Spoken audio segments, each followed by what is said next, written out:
The COVID-19 outbreak devastated housing markets.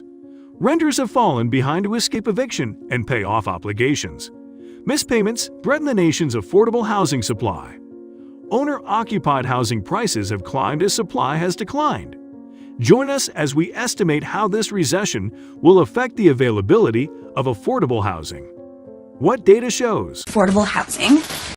Affordable housing has become a recently well-liked investment class for investors thanks to data showing that the asset class has better occupancy and more stable rents during prior recessions.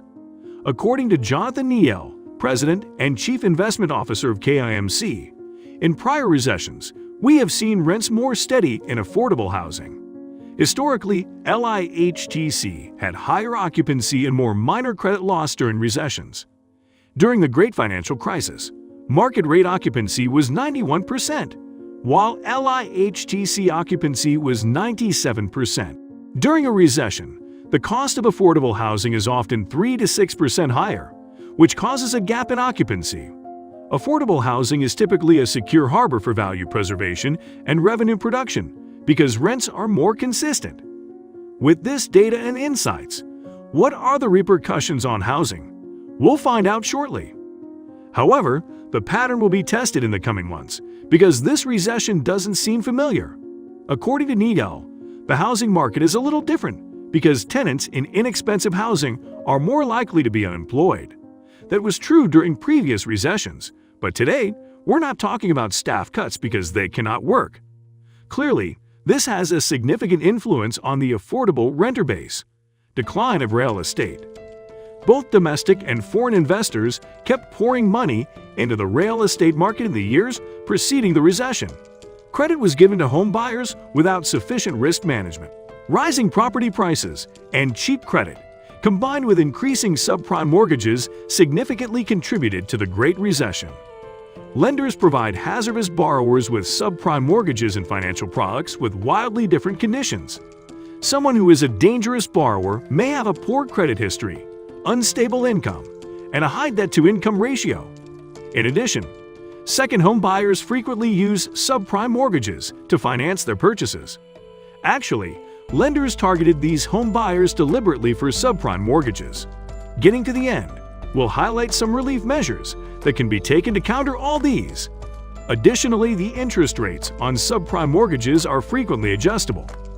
Mortgages with low interest rates were offered to customers by subprime lenders for a limited time. However, after that period has passed, interest rates may increase significantly.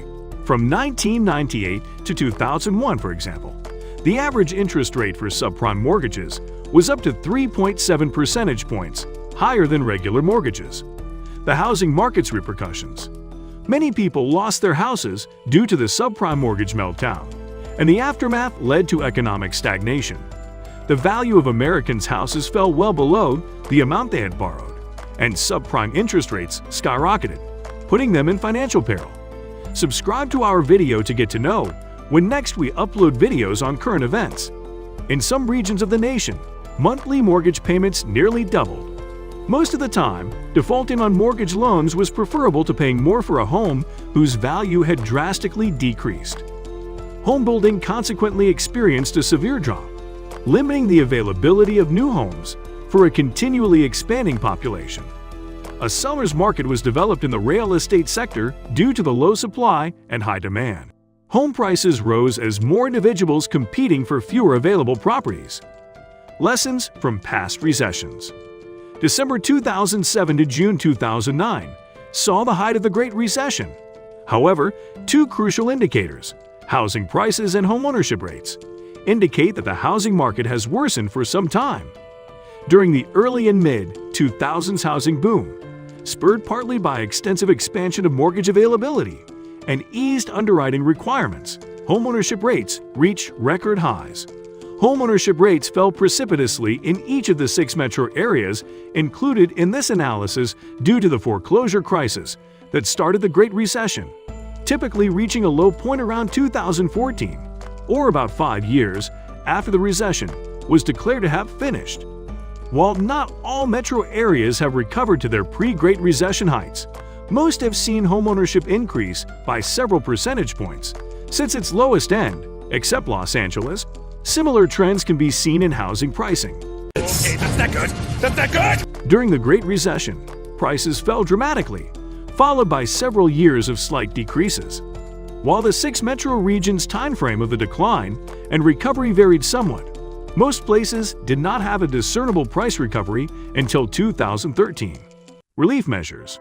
In many aspects, the relief measure is crucial to the stability of the workforce and affordable asset markets and will play a vital role in stabilizing this market.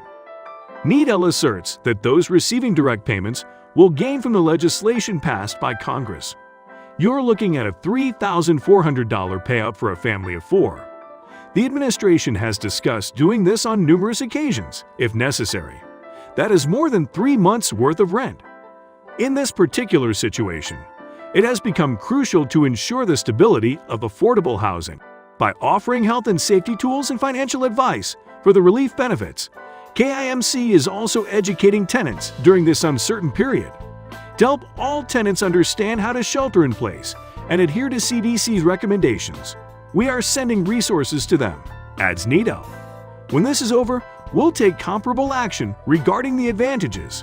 We want to inform them of the appropriate resources and remind them that this is their necessity because there are people out there trying to perpetrate fraud in these instances.